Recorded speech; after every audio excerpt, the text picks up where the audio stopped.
আসসালামু আলাইকুম বন্ধুরা, সবাইকে স্বাগতম আমার রান্নাঘরে। নতুন আরেকটা রেসিপি নিয়ে আপনাদের মাঝে চলে আসলাম। আজকে আপনাদের জন্য নিয়ে আসলাম আরেকটা নাস্তা রেসিপি।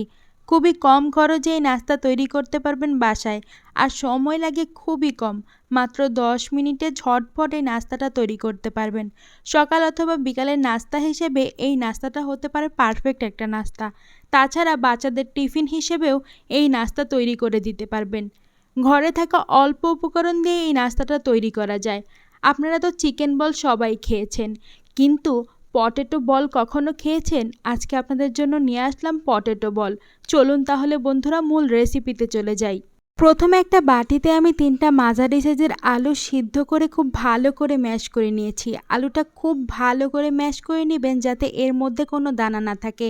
দেখতেই পাচ্ছেন আমি আলুটা কত স্মুথ করে ম্যাশ করে নিয়েছি। ঠিক আলুটা এভাবেই ম্যাশ করে নেবেন যাতে এর মধ্যে কোনো দানা না থাকে। এরপরে ম্যাশ করা আলুর মধ্যে আমি দিয়ে দিব 1/3 কাপ পরিমাণ বেসন। আপনারা চাইলে এখানে আটা বা ময়দাও ইউজ করতে পারেন, কিন্তু বেসনটা ইউজ করলে বেশি ভালো হয়। এরপর এখানে দিয়ে দিব একটা ডিমের কুসুমটুকু। সাদা অংশটুকু দিতে যাবেন না, শুধু কুসুমটুকু দিলেই হবে। 1 প্যাকেট দিয়ে দিব ম্যাগি মশলা। ম্যাগি মশলাটা অবশ্যই দিবেন, তাহলে এই নাস্তাটার স্বাদ পুরোপুরি বেড়ে যায়। তাই ম্যাগি মশলাটা অবশ্যই দিতে হবে। 1 চামচ দিয়ে দিব মরিচের গুঁড়া। 1/2 চামচ দিয়ে দিব হলুদের গুঁড়া। এরপর এখানে দিয়ে দিবেন 1/2 চামচ জিরার গুঁড়া।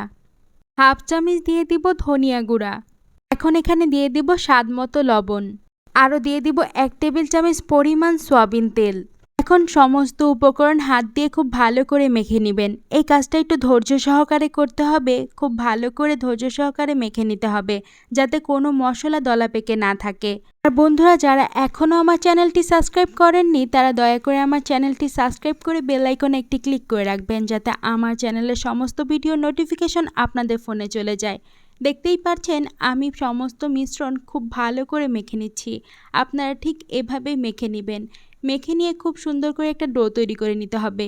এখন চুলায় একটা প্যান বসিয়ে তার মধ্যে তেল দিয়ে দিলাম। এর ফাঁকে সাইড দিয়ে আমি নাস্তাগুলো বানিয়ে নিব।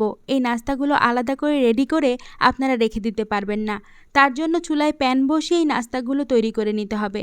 হাতের মধ্যে তেল মাখিয়ে অল্প অল্প ডো হাতে নিবেন আর গোল গোল বল তৈরি করে দিবেন। একটা একটা বল তৈরি করবেন আর প্যানের মধ্যে দিয়ে দিবেন। এরকমভাবে নাস্তাগুলো তৈরি করে নিতে হবে। একটা একটা তৈরি করবেন আর একটা একটা প্যানের মধ্যে দিবেন। নাস্তা একবারে তৈরি করে যদি আপনারা ভাজতে যান, তাহলে সেই ক্ষেত্রে যেই প্লেটের মধ্যে এই নাস্তাগুলো রাখবেন সেখানে লেগে যেতে পারে, কারণ এই নাস্তাগুলো খুবই আঠালো হয়। নাস্তাগুলো ভাজার সময় অবশ্যই চুলার ফ্লেমটা হাই করে রাখতে হবে। চুলার ফ্লেম যদি কমিয়ে রাখেন তাহলে নাস্তাগুলো ভেঙে যেতে পারে।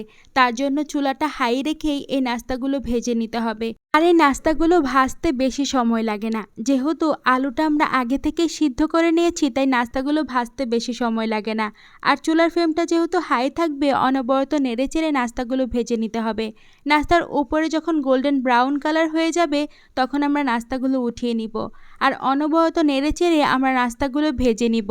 দেখতেই পাচ্ছেন আমি কিভাবে তৈরি করছি, আপনারা ঠিক এইভাবেই তৈরি করে নেবেন। দেখতেই পাচ্ছেন আমার নাস্তাগুলো মাশাআল্লাহ কত সুন্দর কালার হয়েছে। আর এই নাস্তাগুলো ভাজতে আমার মাত্র 3 মিনিট সময় লেগেছে। নাস্তাগুলো অলরেডি গোল্ডেন ব্রাউন কালার হয়ে গেছে। এখন আমি একটা ছাঁকনির সাহায্যে নাস্তাগুলো উঠিয়ে নিব। ছাঁকনির সাহায্যে নাস্তাগুলো উঠিয়ে নিলে এর এক্সট্রা যে তেলটা আছে ওই তেলটা পড়ে যাবে, তাই ছাঁকনির সাহায্যে নাস্তাগুলো তুলে নেবেন। আর এই নাস্তাগুলো দেখতে যেমন মাশাআল্লাহ, খেতে খুবই মজাদার হয়েছিল। আর আপনারা তো দেখতেই পারলেন খুবই অল্প উপকরণে এই নাস্তাগুলো আমরা বাসায় তৈরি করে নিতে পারবো। আর বন্ধুরা, আজকের এই নাস্তাটা অবশ্যই একবার বাসায় তৈরি করে আমাকে কমেন্টস করে জানাবেন আজকের এই নাস্তা রেসিপিটা আপনাদের কাছে কেমন লাগলো। যারা এতক্ষণ ধরে আমার সাথে ছিলেন তাদেরকে অসংখ্য ধন্যবাদ। যারা ইউটিউব থেকে আমার ভিডিওটা দেখছেন দয়া করে আমার চ্যানেলটি সাবস্ক্রাইব করে বন্ধু হয়ে পাশে থাকবেন। আর যারা ফেসবুক পেজ থেকে দেখছেন পেজটি ফলো দিয়ে পাশে থাকবেন। ভিডিওটি ভালো লাগলে বেশি বেশি করে শেয়ার করে দিবেন। অবশ্যই কমেন্টস করে জানাবেন আজকের এই রেসিপিটা আপনাদের কাছে কেমন লাগলো। সবাই অনেক বেশি ভালো থাকবেন, সুস্থ থাকবেন। আরেকটা নতুন রেসিপি নিয়ে আবার আপনাদের মাঝে চলে আসবো। আল্লাহ হাফেজ সবাই।